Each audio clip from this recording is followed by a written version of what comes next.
একটা ডিম খাওয়ার অপরাধে আজ পারোর সংসারটা ভেঙে গেল।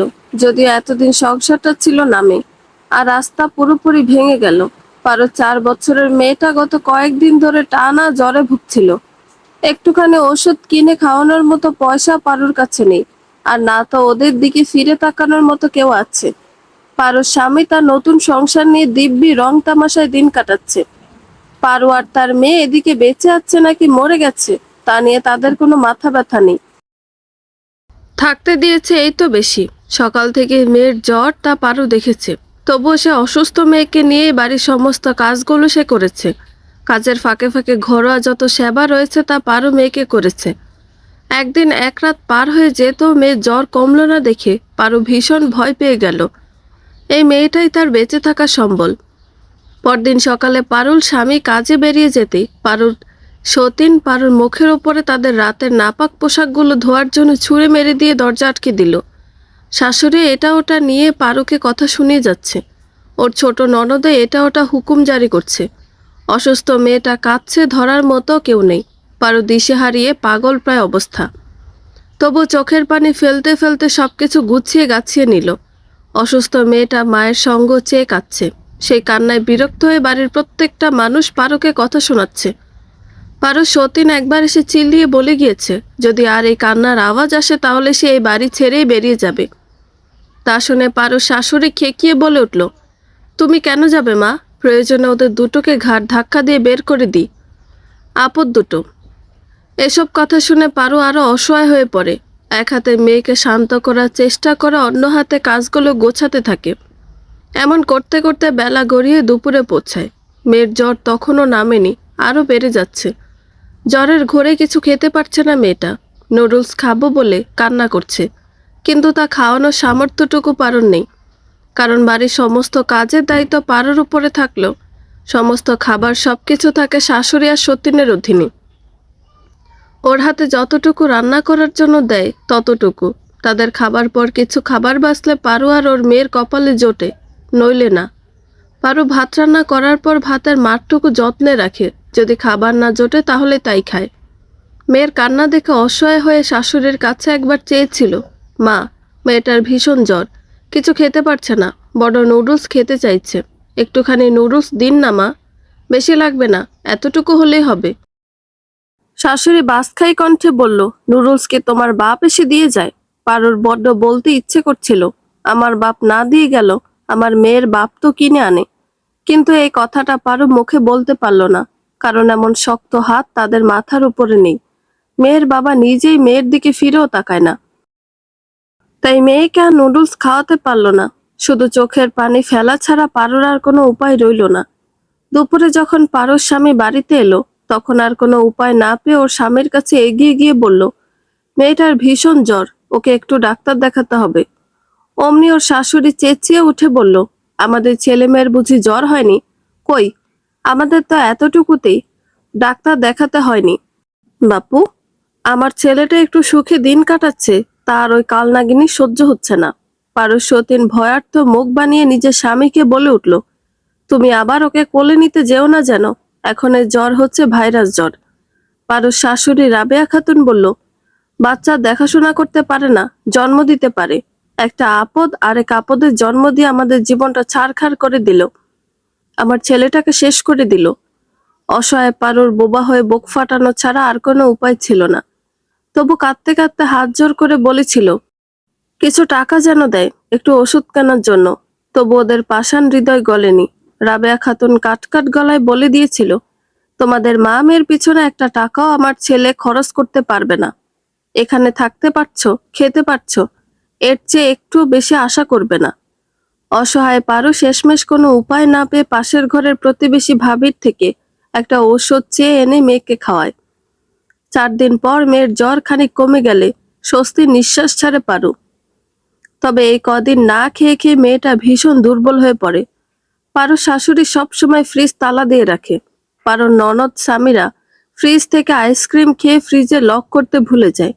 তা দেখে পারু আজ সাহস করে ফ্রিজ থেকে একটা ডিম বের করে সেটা সিদ্ধ করে মেয়েকে খাওয়ায়। দুর্ভাগ্যবশত পারুর সতীন তানিয়া তা দেখে ফেলে, আর তখনই চিৎকার করে বলতে শুরু করে, এই তুমি কি করছো? আমার জন্য আনা ডিম তুমি তোমার মেয়েকে গিলিয়ে শেষ করে দিচ্ছ। লোভী মেয়ে কোথাকার।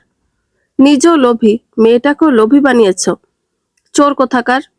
তানিয়া চিৎকার চেঁচামেচি শুনে রাবেয়া খাতুন ঘর থেকে বাইরে বেরিয়ে এসে জিজ্ঞেস করে, কি হয়েছে বৌমা?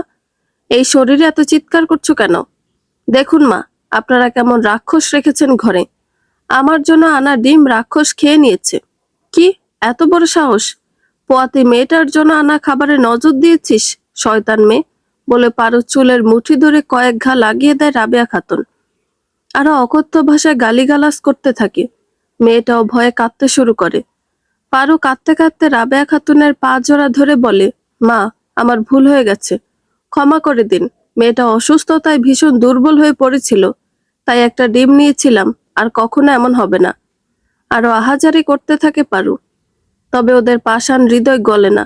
পারুর স্বামী যখন বাড়ি ফিরে, তখন তানিয়া ন্যাকা কান্না কাটতে কাটতে বলে, আমার সব খাবার তোমার ওই বউ তার মেয়েকে খাইয়ে ফেলে, নিচে খেয়ে ফেলে। আমার এই অবস্থা, ডাক্তার আমাকে সামান্য পুষ্টিকর খাবার খেতে বলেছে, তাও খেতে পারছি না ওদের জন্য। যদি আজও চুপ করে থাকো তাহলে আমি এক কাপড়ে বেরিয়ে যাব। বাবার বাড়িতে অন্তত আমার খাবার নিয়ে কোনো সমস্যা হবে না। রাবেয়া খাতুনের জোর দিয়ে বলেন, এই মুহূর্তে তুই ওকে তালাক দিয়ে দে, নইলে অসুস্থ বৌমাকে নিয়ে আমি নিজেই বেরিয়ে যাব, তুই থাকিস এখানে। ক্লান্ত হয়ে কাজ থেকে ফিরে এমন অভিযোগ শুনে নতুন বউয়ের মোহে অন্ধ জীবন নামের কাপুরুষের মেজাজ গরম হয়ে যায়। সঙ্গে সঙ্গে পারু চুলের মুঠি ধরে বলে ওঠে, তোকে আমি থাকতে দিয়েছি, খেতে দেই, তারপরও এত লোভ তোর। আজ এই মুহূর্তে আমি তোকে ত্যাগ করলাম। তালাক, তালাক, তালাক। কাদার সময়টুকু পায় না পারু, স্তব্ধ হয়ে যায়ও। বিশ্বজয়ের কুটিল হাসি ফুটে উঠে পারুর শাশুড়ি ননদ আর সতীনের মুখে। তৎক্ষণাৎ রাবেয়া খাতুন ঘরে গিয়ে একখানা কাগজ নিয়ে আসে। এটা ডিভোর্স পেপার। সে আগে থেকে রেডি করে রেখেছিল। সে আগে থেকে ভেবে রেখেছিল যে কোনো উপায়ে মেয়েকে তাড়াবে। আজ সেই দিন। কাগজটা ছেলের সামনে দিয়ে বলে, বাবু, এটাতে তুই সই করে দে, আর ওই রাক্ষসীটাকে দিয়ে সই করিয়ে নে, তাহলে তুই মুক্ত হয়ে যাবি। আমার সংসারটাও বেঁচে যাবে অমঙ্গলের হাত থেকে। পারুর স্বামী জীবন তাৎক্ষণিক কাগজটা সই করে পারুর হাতে দেয়। বলে, কোনো নেকা কান্না কেঁদে আর কোনো লাভ নেই। তুই এই মুহূর্ত থেকে আমার জন্য হারাম। ভালোই ভালোই সইটা করে দে। তানিয়া নিজের স্বামীর হাতটা ধরে বলে, চলো এখান থেকে। জীবন আর একবারও নিজের ওই রক্তের সন্তানের দিকেও ফিরে তাকায় না। রাবেয়া দাঁতে দাঁত চেপে বলে, এখনো দাঁড়িয়ে আছিস কেন? লজ্জা করে না? আজ পারু মুক্ত, আর কোথাও যাওয়ার জায়গা নেই। দেওয়ালে তার পিঠ থেকে গেছে, তাই যাওয়ার আগে শেষবারের মতো শাশুড়ির দিকে ফিরে বলল, আপনাকে তো আমি মা বলে ডেকেছিলাম। আজ 5টা বছর যেই মেয়েটা আপনাকে মা বলে ডাকলো, তার প্রতি কি এতটুকু মায়াও আপনার জন্মায়নি? আপনি তো একজন মেয়ে, মেয়ে হয়ে একটা মেয়েকে এতটা কষ্ট দিতে কি করে পারলেন আপনি? নিজের মেয়েকে দেখিয়ে বলল, এই যে আপনার বংশের সন্তান। আমার প্রতি না হয় নাই বা মায়া দেখালেন, ওর প্রতিও কি এতটুকু মায়া আপনার জাগেনি? আমাকে তো আপনি বহু আগে স্বামী থেকে আলাদা করে দিয়েছেন। আজ একটা মেয়ের থেকেও তার বাবাকে কেড়ে নিলেন। মনে রাখবেন, ধর্মের কল বাতাসে নড়ে। রাবেয়া খাতুন সঙ্গে সঙ্গে চর বসিয়ে দেয় পারুর গায়ে। চেঁচিয়ে বলে ওঠে, আমার বাড়িতে দাঁড়িয়ে আমাকে জ্ঞান দিস? এই বলে ঘাড় ধাক্কা দিয়ে পারুকে বের করে দেয় দরজার বাইরে। ছোট মেয়েটা মায়ের পায়ের কাছে দাঁড়ানো ছিল, সেও ছিটকে পড়ে মায়ের বুকে। পাহাড় সমান কষ্টের মধ্যেও পারু মেয়েকে নিজের বুকে আগলে নেয়। ওদের মুখের সামনে বন্ধ হয়ে যায় এতদিনের পরিচিত দরজাটা। দরজাটা ধপ করে বন্ধ হয়ে যাওয়ার শব্দটা যেন পারুর বুকের ভেতরটা চিরে দিল। কিছুক্ষণ সে স্থির হয়ে দাঁড়িয়ে রইল। কোলে তার অসুস্থ মেয়েটা কাঁপছে। জ্বর নামলো, শরীরটা ভীষণ দুর্বল। চারদিকটা যেন হঠাৎ অচেনা হয়ে গেল। এই বাড়িটাই তো ছিল তার সব। যদিও ভালোবাসা ছিল না, ছিল না সম্মান, তবু একটা আশ্রয় তো ছিল। আজ সেটুকুও নেই। পারুর বুকটা হু হু করে উঠল। চারপাশে তাকালো, কোথাও যাওয়ার জায়গা নেই, কেউ নেই। টলতে টলতে কয়েক পায়ে এগিয়ে রাস্তার ধারে একটা ভাঙা বেঞ্চে গিয়ে বসে পড়ল সে। আঁচলের কোণে জমে থাকা চোখের পানি মুছে মেয়ের কপালে হাত রাখতেই বুঝলো জ্বরটা আবার বাড়ছে। পারুর ভীষণ কাঁদতে ইচ্ছে করলো, কিন্তু ও কাঁদতে পারছে না। ধীরে ধীরে রাত গভীর হতে লাগলো। পারু এতদিনের আশ্রয়ের জায়গা ও শ্বশুর বাড়িটা ছিল মেইন রাস্তা থেকে কিছুটা ভেতরে। 3টে গলি পেরিয়ে তবেই মেইন রাস্তায় উঠতে হয়। রাত হলে পাশের বস্তির ছেলেরা আড্ডায় বসে। ওদের নামে এ পাড়ায় বেশ খারাপ রেকর্ডও রয়েছে। কোথায় যাবে ভেবে আরো অস্থির হয়ে উঠল পারু। ছোটবেলায় মাকে হারিয়ে সৎ মায়ের ঘরে মানুষ হওয়া পারু ভীষণ দুঃখী। ওর এই দুঃখী জীবনে আচমকা ভালোবাসার ফাঁদ নিয়ে এসেছিল জীবন নামের এক পুরুষ। ভালোবাসার কাঙাল পারুও জীবনের পাগলামি দেখে ভুলে গেল প্রেমের পরিণতি। গরিবের জন্য যে প্রেম এক ভয়ঙ্কর, তা সে ভুলে গেল মুহূর্তেই। এক বিকালে যখন ওরা একে অপরের সঙ্গে নিজেদের সুন্দর মুহূর্ত কাটাতে ব্যস্ত, তখনই গ্রামের এক মুরব্বির হাতে ধরা পড়ে যায় ওরা। যদি ওরা আপত্তিকর কিছুই করেনি, দূরত্ব বজায় রেখে শুধুমাত্র কথাবার্তা বলছিল, মান অভিমান চলছিল হয়তো। আর গ্রামে অপরিচিত ছেলে মেয়ে কথা বলতে দেখলেই তো হয়ে যায় কেলেঙ্কারি। তাই হলো পারুর সঙ্গেও। বিশাল বড় ঝামেলা হলো সেদিন। এমনকি গ্রামে বিচারও বসানো হলো। শেষ পর্যন্ত তাদের রায় এই দাঁড়ালো যে গ্রামে আরো ছেলে মেয়েরা আছে। ওদের যদি একটা শাস্তি না হয় তাহলে তারাও বিগড়ে যাবে। এমন মেয়ে যে ঘরে থাকে তাদের এক ঘরে করে দেওয়ার সিদ্ধান্ত নেয় তারা। পারুর বাবা মা কান্নায় ভেঙে পড়ে, এমনকি পারু নিজেও। পারুর সৎ মা পারুকে অকথ্য ভাষায় গালাগালি করে। শেষমেশ জীবন বলে, আমরা এমন কোনো কাজ করিনি যার জন্য ওদেরকে এক ঘরে করে দেওয়া হবে। আমি পারুকে ভালোবাসি এবং ওকে বিয়ে করতে চাই। গ্রামের মসজিদের ইমাম মুরব্বীদেরকে বোঝায়, যেহেতু ওদেরকে একসঙ্গে পাওয়া গেছে, সেহেতু ওদের বিয়ে দিয়ে দেওয়াই উচিত। সেই বিকেলে ওদের বিয়ে পড়িয়ে দেওয়া হয়। পারুর বাবা আর সৎ মা কাট করে বলে দেয়, এই মুখ যেন আর কোনো দিনও না হয়। সৎ মার প্ররোচনায় পারুর বাবা ওকে ত্যায্য করে দেয়। গরিবের সংসার থেকে যেন একটা বোঝা নামিয়ে দেয়। মায়ের মৃত্যুর পর পারু কখনো বাবার আদরও পায়নি। তাই ভালোবাসার আশায় জীবনের হাত ধরে পাড়ি জমায় নতুন জীবনে। তবে অভাগীর যেদিকে যায় সাগর শুকিয়ে যায়। জীবনের মা মেনে নেয়নি পারুকে।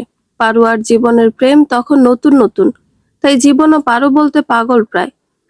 জীবন মাকে মানানোর চেষ্টা করে, আর পারু নিজের আশ্রয়ের খোঁজে শাশুড়ির পা ধরে কান্নায় ভেঙে পড়ে। শেষমেশ রাবেয়া ছেলের মুখের দিকে তাকিয়ে পারুকে থাকার অনুমতি দেয়। সেই মুহূর্ত থেকে রাবেয়ার সংসারে বিনা বেতনের কাজের মেয়ে হয়ে যায় পারু। রাবেয়া একবেলা খাবারও পারুকে শান্তিতে খেতে দেয় না। গরিবের মেয়ে বলে তুচ্ছ তাচ্ছিল্য করে প্রতিক্ষণে। ওর বাবা মাকেও গালি দিতে ছাড়ে না রাবেয়া। গরিব ঘর থেকে খালি হাতে আসা অসহায় পারু এসব মেনেই দিন কাটাতে হয়। পারু যখন দেখলো যার হাত ধরে সে বেরিয়ে এসেছে সেও নির্লিপ্ত তার বাবার মতো, ততদিনে তার অনেক দেরি হয়ে গিয়েছে। কিছুই করার নেই। নিজের ছেলের থেকে পারুকে যত সম্ভব দূরে রাখার যত কৌশল আছে সবকিছুই প্রয়োগ করে রাবেয়া। পারু বুঝতে পারে এক আগুন থেকে বেরিয়ে সে আরেক আগুনের মাঝেই ঝাঁপ দিয়েছে। তবু আপ্রাণ চেষ্টা করে যায় শাশুড়ির মন জুগিয়ে চলার জন্য। শাশুড়ি ননদের মন জুগিয়ে চলতে চলতে একটা সময় পারু আর জীবনের মধ্যে বিস্তর ফারাক তৈরি হয়। সারাদিন কাজ করতে থাকা পারুর শরীর থেকে আসে ঘামের দুর্গন্ধ। কাপড় থেকে আসে হলুদ মরিচের বাজে দুর্গন্ধ। রান্না শেষে ওর গায়ে লেগে থাকে ধোঁয়ার বিশ্রী গন্ধ, যা জীবনের কাছে চরম বিরক্তিকর হয়ে দাঁড়ায়। বছর ঘুরতে পারুর কোল জুড়ে আসে ওর মেয়ে আলো। তখন পারু আরো ক্লান্ত হয়ে পড়ে। পারুর পুরো সংসার সামলে নিজের মেয়েকে সামলে পারু জীবনের থেকে আরো দূরে সরে যায়। পারু ভেবেছিল একটা সন্তান হলে হয়তো শাশুড়ি নাতি বা নাতনি পেয়ে পারুকে মেনে নিবে, জীবনও বাবা হতে পেরে ঘরমুখ হবে। তবে ওর সে আশাই থেকে যায়। মেয়ে জন্ম দেওয়ার কারণেও শাশুড়ি ওকে আরো বাজেভাবে অত্যাচার করে। কেন সে ছেলে জন্ম দিতে পারল না? আস্তে আস্তে পারু জীবনের কাছে কেবল একটা বিরক্তি হয়ে দাঁড়ায়। পারু নিজের জীবনের শান্তির আগমনের অপেক্ষায় থাকলেও জীবন পারুর জন্য অপেক্ষা করে থাকে না। তার সম্পর্ক হয়ে যায় তানিয়া নামের এক মেয়ের সঙ্গে। তবে এবার জীবন আগের বারের মতো ভুল করে না। তানিয়া বেশ বড় ঘরের মেয়ে। তানিয়ার বাবার অবস্থাও বেশ ভালো। জীবন মেয়ের সঙ্গে কখনো ভালো মুহূর্ত কাটিয়েছে কিনা পারুর স্মরণে আসে না। বছর 3 প্রেম করে জীবন আচমকা এক বিকেলে তানিয়াকে বিয়ে করে নিয়ে হাজির হয় দোরগোড়ায়। তানিয়ার গায়ে ছিল ভালো শাড়ি, বেশ গয়নাগাটি, যা দেখে রাবেয়ার মন মুহূর্তে গলে যায়। এমনকি তানিয়ার বাবাও কোনো রকম ভনিতা ছাড়াই মেয়ে জামাইকে মেনে নেয়। বেশ কিছু টাকা পয়সাও দেয় মেয়ে জামাইকে, যা পারুর জন্য আরো দুর্বিষহ হয়ে ওঠে। তানিয়া এই বাড়িতে এসেই পারুকে তাড়িয়ে দেওয়ার আপ্রাণ চেষ্টা করেছিল। একটা মেয়ে মানুষ কোলে আর একটা মেয়ে বাচ্চা নিয়ে কোথায় দাঁড়াবে, সেই ভয়ে ওদের পা ধরে এখানে একটু আশ্রয় চায় কাজের লোক হিসেবে। ওরা থাকতে দেয়, তবে অত্যাচারের শেষ থাকে না। বিয়ের মাস ঘুরতে না ঘুরতে জানা যায় তানিয়া অন্তঃসত্ত্বা। তারপর থেকে জীবন আর ওর মায়ের তানিয়াকে নিয়ে আহ্লাদের শেষ নেই, যা দেখে পারুর ভেতরটা বারবার ভাঙে। কই, জীবন তো ওর জন্য কখনোই এমনটা করেনি, অথচ ওকে ভালোবাসার প্রতিশ্রুতি দিয়েছিল। হাজার কষ্টের মধ্যে লেখাপড়া না জানা অশিক্ষিত পারুর উপায় ছিল না কোথাও যাওয়ার। আপ্রাণ চেষ্টা করেছিল শেষ আশ্রয়টুকু ধরে রাখার, আজ তাও শেষ হয়ে গেল। আচমকা কয়েকটা পায়ের শব্দে ধ্যান ভাঙল পারুর। এতক্ষণ সে তার অতীত নিয়ে ভাবছিল। জ্বরের ঘোরে মেয়েটা মায়ের কোলের মধ্যেই ঘুমিয়ে পড়েছে। পায়ের শব্দগুলো যখন আরো কাছাকাছি অনুভব হলো, তখন সতর্ক দৃষ্টিতে পারু এদিক ওদিক তাকিয়ে দেখতে পেল কয়েকটা ছেলে মাতাল হয়ে এদিকে আসছে। রাতও বেশ গাঢ় হয়ে গেছে, আশেপাশে কোনো লোকজন নেই। ছেলেগুলোর মধ্যে আচমকা একজন বলে উঠল, ওই দেখ দেখ, একটা পাখি পাওয়া গিয়েছে। কোলে আবার পাখির ছানাও আছে। চল, আজকে রাতটা বেশ ভালো কাটবে, কি বল? ওদের এমন কথা শুনে পারুর ভেতরটা কেঁপে উঠল ভয়ে। দিক বেদিক হারিয়ে মেয়েকে কোলের মধ্যে নিয়ে দৌড় লাগালো সামনের দিকে। মনে মনে আফসোস করলো, কেন এতক্ষণ এখানে বসে রয়েছিল, আরো আগে কেন এখান থেকে যায়নি। ও তো জানতো এখানে রাস্তাটা রাত হলে খুব একটা ভালো থাকে না। পারুর পিছু পিছু ছেলেগুলো দৌড়াতে লাগে। নিজের সম্মান আর সন্তানকে বাঁচানোর আপ্রাণ চেষ্টা করতে লাগে পারু। জীবনের চরম দুর্দশায় শরীরে যদিও তার শক্তি অবশিষ্ট নেই, তবুও তার নিজের সম্মান আর সন্তানের কথা ভেবে যেন শক্তি উদয় হলো। নিজের শেষ শক্তিবিন্দু দিয়ে দৌড়াতে লাগলো পারু। দৌড়াতে দৌড়াতে যখন সে বড় রাস্তায় এসে পৌঁছলো, তখনও সে থামেনি, কারণ পেছনে ছেলেগুলো তখনও ছিল। দিক বেদিক হারিয়ে দৌড়াতে দৌড়াতে আচমকাই একটা গাড়ি থামার শব্দ হলো। পারুর মনে হলো ওর দুনিয়াটা অন্ধকার হয়ে গেছে। গাড়ির সঙ্গে ধাক্কা লেগেও মেয়েটাকে বাঁচানোর আপ্রাণ চেষ্টা করলো। মেয়েকে অতি সাবধানে বুকের ভেতর আগলে রাখলো, তবু শেষ রক্ষার হলো না। জ্ঞান হারিয়ে পড়ে গেল রাস্তায়। গাড়ির ব্রেকের কর্কশ শব্দটা রাতের নিস্তব্ধতাকে ছিঁড়ে দিল। মুহূর্তে চারপাশে যেন সব থমকে গেল। হায় আল্লাহ, গাড়ির সামনে কেউ একজন পড়ে গেছে। গাড়ির ভেতর থেকে ড্রাইভারের ভয়ার্ত কণ্ঠ ভেসে এলো। পেছনের সিটে বসা মাঝবয়সী একজন নারী ভীষণ উদ্বিগ্ন কণ্ঠে ড্রাইভারকে উদ্দেশ্য করে বললেন, সবুর, যাও গিয়ে দেখো সে ঠিক আছে কিনা। ড্রাইভার তড়িঘড়ি করে নেমে এগিয়ে গেল আহতর কাছে। হেডলাইটের আলোয় রাস্তার মাঝখানে পড়ে থাকা পারু আর তার বুকের ভেতর শক্ত করে জড়িয়ে ধরা ছোট্ট মেয়েটাকে দেখে সে থমকে গেল। পারুর জ্ঞান নেই, কিন্তু অবচেতন মনেও সে যেন মেয়েটাকে আঁকড়ে ধরে আছে। গাড়ির ভেতর থেকে নারীটি জানতে চাইল, কি হলো সবুর, সবকিছু ঠিক আছে তো? ম্যাম, একটা মেয়ে পড়ে আছে, আর তার কোলে একটা বাচ্চা, দুজনের কারোরই হুঁশ নেই। নারীটি হন্তদন্ত হয়ে গাড়ির পেছনের সিট থেকে বেরিয়ে এলেন। মার্জিত মধ্যবয়সী এক নারী, শাড়ি পরা, চোখে উদ্বেগ স্পষ্ট। এই মেয়েটার বাচ্চাটাকে দ্রুত হাসপাতালে নিতে হবে, দেরি করলে বিপদ হতে পারে। ড্রাইভার বাচ্চাটাকে নিয়ে গাড়ির পেছনের সিটে রেখে এলো।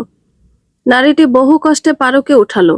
ড্রাইভারকে উদ্দেশ্য করে বলল, সবুর, আমাকে সাহায্য করো। পারু শরীর আর চোখের নিচের কালশিটে দাগ বলে দেয়, এই মেয়েটা ভালো নেই। বাচ্চা মেয়েটার কপালে হাত দিতে বোঝা গেল জ্বরটা খুবই বেশি। গাড়ি দ্রুত ছুটে চলল নিকটস্থ হাসপাতালের দিকে। হাসপাতালে জরুরি বিভাগে নিয়ে যাওয়া হলো পারু আর তার মেয়েকে। ডাক্তাররা দ্রুত চিকিৎসা শুরু করলেন। মেয়েটাকে আলাদা করে স্যালাইন দেওয়া হলো, আর পারুকে নেওয়া হলো পর্যবেক্ষণে। ঘন্টাখানেক পর, ডাক্তার, ওরা কেমন আছে? উদ্বিগ্ন হয়ে জিজ্ঞেস করলেন সেই নারী। ডাক্তার চশমা খুলে বললেন, মেয়েটার জ্বর বেশ বেশি ছিল, তবে এখন নিয়ন্ত্রণে আসছে। আর মহিলার শরীর খুব দুর্বল, অপুষ্টি, ক্লান্তি আর শক, তবে আশঙ্কার কিছু নেই, জ্ঞান ফিরবে। নারীটি স্বস্তির নিঃশ্বাস ফেললেন। আল্লাহর রহমত। ভোরের আলো ধীরে ধীরে জানালার ফাঁক দিয়ে ঢুকছে। পারো চোখের পাতা কাঁপলো। ধীরে ধীরে সে চোখ খুলল। চারপাশটা সাদা, অচেনা, মাথাটা ভারী লাগছে। আমি আমি কোথায়? ক্ষীণ গলায় বলল সে। তুমি হাসপাতালে আছো মা, নরম গলায় উত্তর দিল সেই নারী। পারো হঠাৎ উঠে বসতে গিয়ে কেঁপে উঠল। আমার মেয়ে, আমার আলো কোথায়? চিন্তা করো না মা, তোমার মেয়ে ঠিক আছে। ওই যে তোমার পাশের বেডে আছে। পারো অবাক চোখে তাকালো সামনে বসা মানুষটার দিকে। মানুষটা তাকে কি সুন্দর করে মা মা করে ডাকছে। পারো মাথা ঘুরিয়ে মেয়েকে দেখে নিল। তার ছোট্ট আলো শান্ত হয়ে ঘুমিয়ে আছে। স্যালাইন চলছে, কিন্তু মুখটা আগের চেয়ে অনেক শান্ত। পারো চোখ বেয়ে জল গড়িয়ে পড়ল। কে আপনি? আমাকে এখানে নিয়ে এলেন যে? এর আগে কেউ তো কখনো আমাকে এতটা যত্ন করেনি। আমি নাসিমা চৌধুরী। এই স্বার্থপর দুনিয়া আপনি আমার জন্য এতটা করলেন, আমি যে আপনার কাছে ঋণী হয়ে গেলাম। নাসিমা মুস্কি হাসলেন, বললেন, একজন সুস্থ মানুষ ও একজন অসহায় অসুস্থ মানুষকে সাহায্য করা অবশ্যই আমার কর্তব্য। এটা আমার রবের দেওয়া দায়িত্ব। এই দায়িত্বের হেলাফেলা আমি করি কি করে? এখানে ঋণের কিছু নেই। তা মা, তুমি অত রাতে রাস্তায় কি করছিলে অসুস্থ বাচ্চা মেয়েটাকে নিয়ে? তোমার শরীরের অবস্থাও তো খুব একটা ভালো নেই। ডাক্তার বলে দিয়েছেন ঠিক মতো খাওয়া দাওয়া করতে হবে। নাসিমার কথা শুনে পারু মাথাটা নিচু করে নিল। নাসিমা ফের আবারও বললেন, তোমার হাতে বা আশেপাশে কোনো মোবাইল তো পেলাম না যে তোমার পরিবারের কাউকে ডেকে দেব। তাই আর তোমাকে একা ফেলে যেতে মন সায় দেয়নি। আমিই থেকে গেলাম। আমাকে বলো তোমার ঠিকানা, আমি পৌঁছে দেব তোমাকে। পারুর মনে পড়ে না ওর সঙ্গে শেষ কবে এমন সুন্দর করে কেউ কথা বলেছিল। তাই আর নিজেকে কন্ট্রোল করতে না পেরে আবেগে মুখটা দুহাতে ঢেকে কেঁদে দিল পারু। পারুর কান্না দেখে হতভম্ব হয়ে গেলেন নাসিমা চৌধুরী।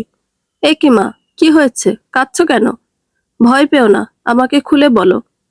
আমার যে কেউ নেই গো মা, আমার যে কোনো ঠিকানা নেই, আমার কোথাও যাওয়ার কোনো জায়গা নেই। পারুর কথা শুনে নাসিমা চৌধুরী স্তব্ধ। কি বলবেন ভেবে পেলেন না। খানিকক্ষণ চুপ করে রইলেন। আমার মতো একটা মেয়ে আপনাকে মা বলেছে বলে রাগ করেছেন নিশ্চয়ই। আসলে এতদিন যাদের আমি মা বলতাম তারা কেউ আমায় ভালোবাসেনি, তবুও মা বলে ডেকেছি। আপনি আমায় এত ভালোবাসলেন, তাই আপনাকে আমার একটু মা বলে ডাকতে ইচ্ছে হলো। নাসিমা চৌধুরী এগিয়ে এসে পারুর মাথায় হাত বুলিয়ে বললেন, শান্ত হও মা। তুমি তো আমার মেয়ের মতো, আমাকে মা বলেছো, এতে আমি ভীষণ খুশি হয়েছি। কিন্তু তুমি এতদিন যেখানে ছিলে সেখান থেকে বেরিয়ে এলে কেন? পারো সবকিছু খুলে বলল নাসিমা চৌধুরীর কাছে। তিনি বাকরুদ্ধ। এতটা অবিচার কেউ কারো সঙ্গে করে বলে তিনি আজ পর্যন্ত শোনেননি। একটা ডিমই তো খেয়েছিল, তাদের তো উচিত ছিল নিজেদেরই দেওয়া। মেয়েটার কষ্টের গল্প শুনে তারও ভীষণ কান্না পেয়ে গেল। তবুও তিনি নিজেকে সামলে নিয়ে বললেন, এই শরীরে এখন তোমার কোথাও যেতে হবে না। তুমি বরং আমার সঙ্গে আমার বাড়িতে চলো। পারো কান্না থামিয়ে অবাক চোখে তাকালো সামনে বসা নারীর দিকে। আজ পর্যন্ত আমি যাদের বাড়িতে গিয়েছি তাদের প্রত্যেকের সঙ্গে আমার কিছু না কিছু সম্পর্ক ছিল, অথচ তারা আমাকে দেখে ভীষণ বিরক্ত হতো। আর আজ আপনার সঙ্গে আমার তো কোনো সম্পর্ক নেই, তবু কেন আপনি আমায় নিতে চাইছেন আপনার সঙ্গে, আপনার বাড়িতে? তোমার তো কোথাও যাওয়ার জায়গা নেই। আমি যদি তোমাকে এখানে ফেলে যাই, তুমি এই বাচ্চাটাকে নিয়ে কোথায় যাবে? তুমি না হয় দুদিন না খেয়ে কাটিয়ে দিলে, কিন্তু মেয়েটাকে কি খাওয়াবে? এর উত্তর পারোর কাছে নেই। তাই সে মাথা নিচু করে বসে রইল। আচমকা কিছু মনে করার ভঙ্গিতে মাথা তুলে বলল, আপনারা তো অনেক বড় মানুষ, আমাকে একটা কাজ দিন না। বেশি কিছু দিতে হবে না, শুধু আমার মেয়েটাকে পেট পুরে খাওয়াতে পারলেই হবে। আর তুমি, তুমি না খেয়ে থাকবে বুঝি? তাহলে তুমি অসুস্থ হয়ে যাবে, তারপর মেয়েকে কে খাবার জোগাড় করে দেবে? চিন্তা করো না, তোমাকে আমি আমার বাড়িতে নিয়ে যাচ্ছি, অন্যের বাড়িতে না। এই বলে তিনি পারু আর ওর মেয়েকে নিয়ে হাসপাতালের সমস্ত টাকা পয়সা পরিশোধ করে এগুলেন বাড়ির দিকে। ছোট্ট আলোকে নাসিমা নিজেই নিজের কোলে রাখলেন। কি সুন্দর পুতুলের মতো মুখখানা, ঘুমন্ত অবস্থায় যেন একটা ঘুমন্ত পরী লাগছে। তিনি ভেবে পেলেন না এত সুন্দর মুখ দেখেও কিভাবে মুখ ফিরিয়ে নেয় পাষাণ হৃদয়ের মানুষগুলো। ওরা কি আদৌ মানুষ? এত সুন্দর একটা মেয়ে থাকতে কিভাবে বাবা মুখ ফিরিয়ে নিতে পারে, তিনি ভেবে পেলেন না। নাসিমা পারুকে এক হাতে গাড়িতে তুলে দিলেন। অবাক হয়ে বলল, এমন গাড়িতে আমি এর আগে কখনো চড়িনি জানেন। বাসে চড়েছিলাম, কিন্তু এই গাড়িতে কখনো চড়িনি। নাসিমা চৌধুরী মুস্কি হাসলেন।